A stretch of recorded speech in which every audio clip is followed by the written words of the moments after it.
Welcome to This Got Me Thinking, where clarity comes from conversations and the connections that spark from them. I am your host, Chris LaFay, and today I had the pleasure of chatting with Rich Brown. Rich's story starts with certainty. After 9/11, he knew exactly who he wanted to be, a Marine leading troops in combat. And for a while, that path was crystal clear, until it wasn't. A traumatic brain injury ended his ability to deploy, and overnight, the life he had trained for was just completely gone.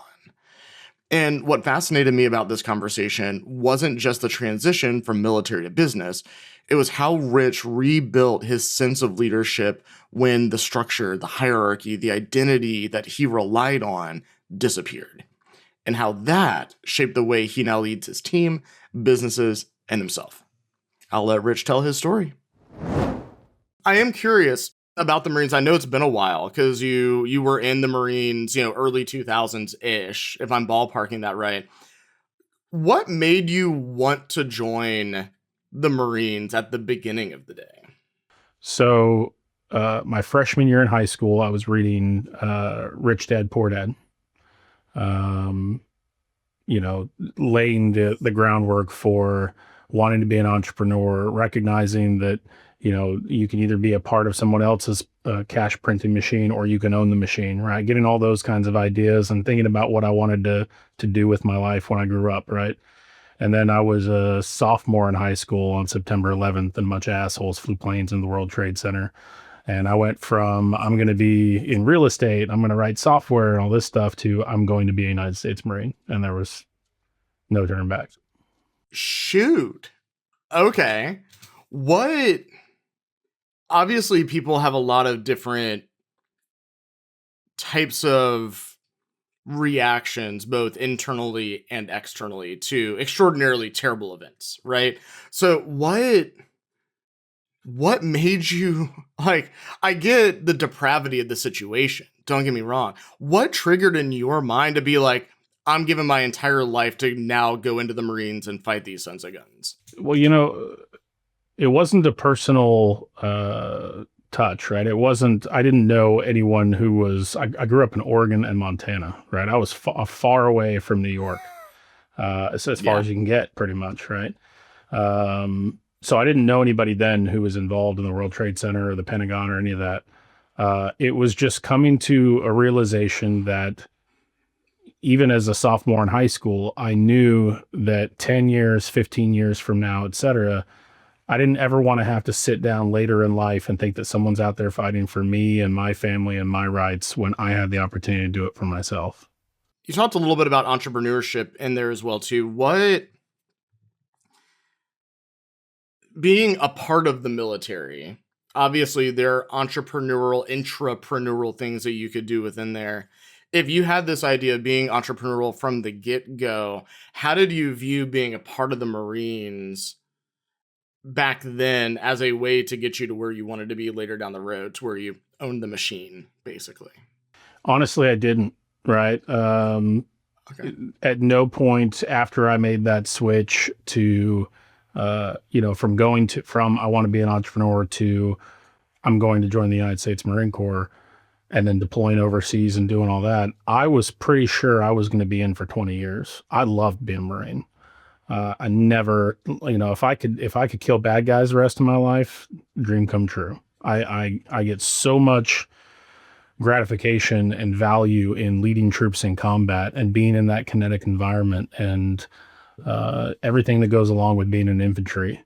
If I could have done it for 20 or 30 years, I would have.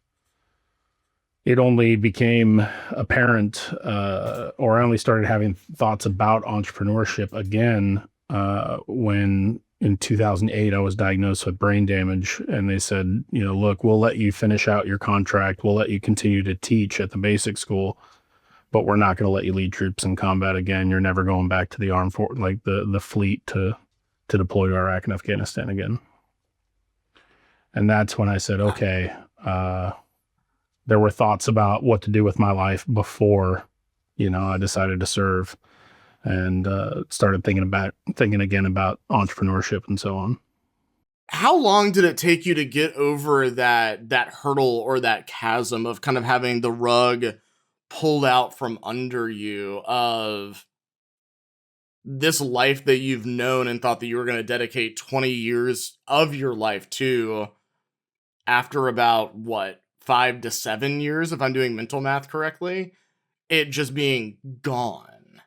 It's a huge kick to the gut, especially, I think, men generally, but especially military veterans, etc.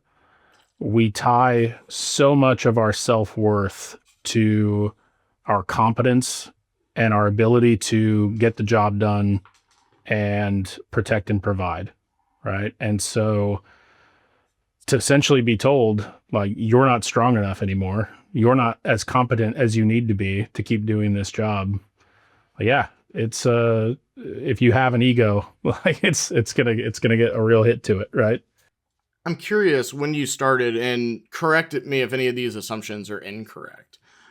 You go from leading a team in a very high stress situation in combat to what I believe is solopreneurship, which in and of itself is hectic and chaotic and a whole different level.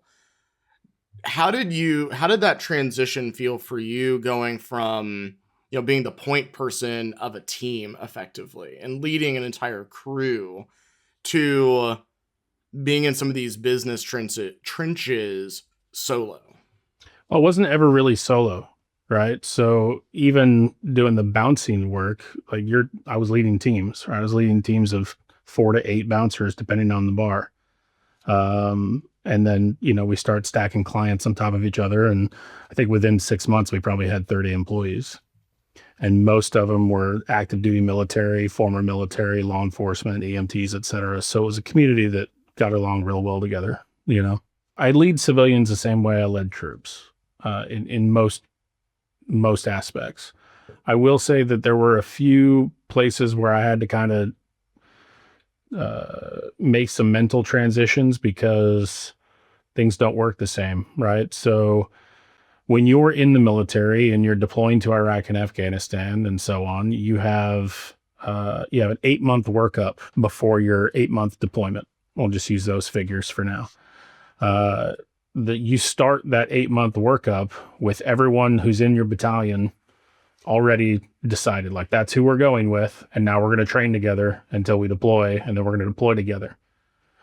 You don't hire and fire. There is no HR in a Marine Corps platoon outside of your platoon sergeant or whatever, right? But no one's getting fired unless they really screw up and they're going to jail, right?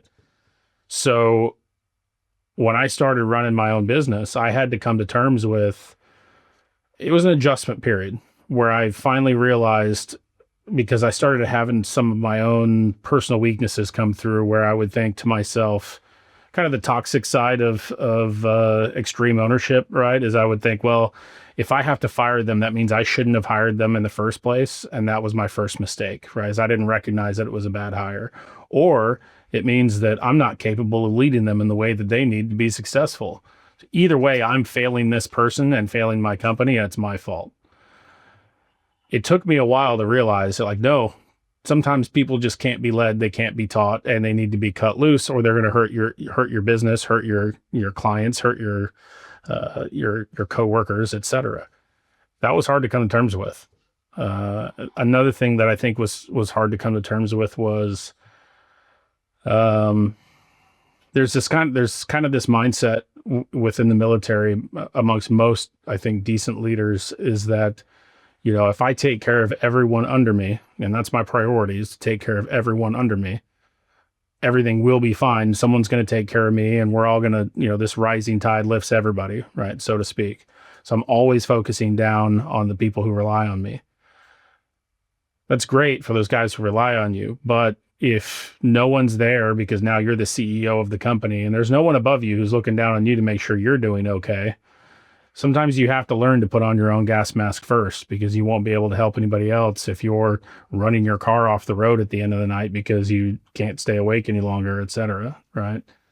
That's hard, I think, for I'm sure not just veterans, but for entrepreneurs generally, is to realize that sometimes it's not selfish to make sure that you can breathe before you start helping other people breathe. For you, with what you're doing right now, how do you define success? So we got to go a little wider now, right? So you said for what I'm doing. So I run Leftwich Global Protective Services. That's my executive protection business. I also co-own Honorbound Fit, which is a gym here in Fredericksburg. That's where this studio is.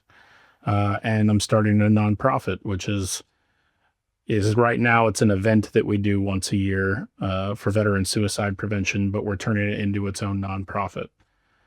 For all three of those endeavors, there's never been a dollar figure attached. We don't, I'm not building Leftwich Global to sell it or anything like that.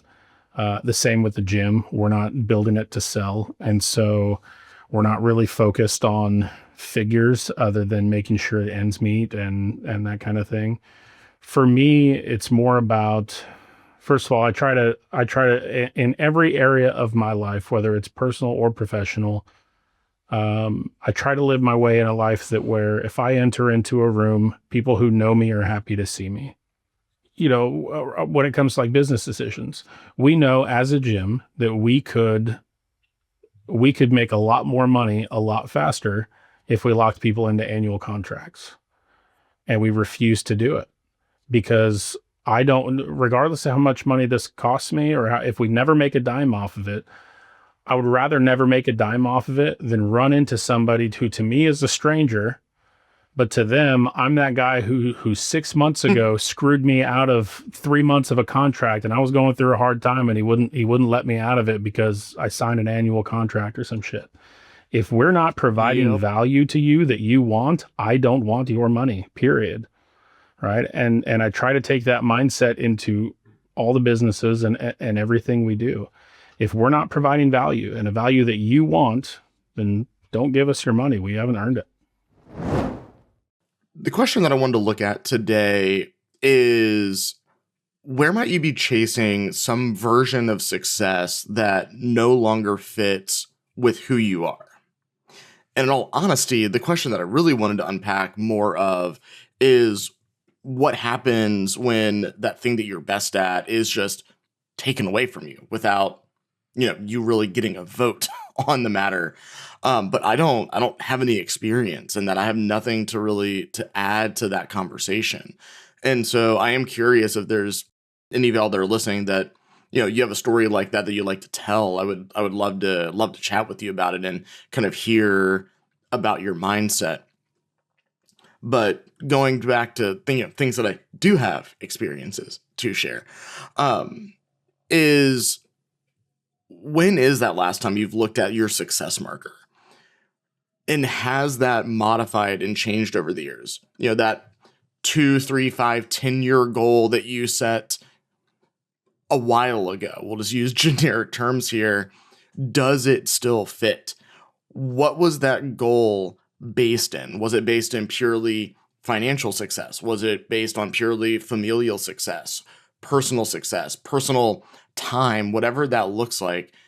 Is that goal still in alignment? I had a conversation on this podcast before with David Afariot, where he was talking about how, one kind of views life as different pillars effectively, and business is one of them, personal is another, spiritual is another, et cetera, et cetera.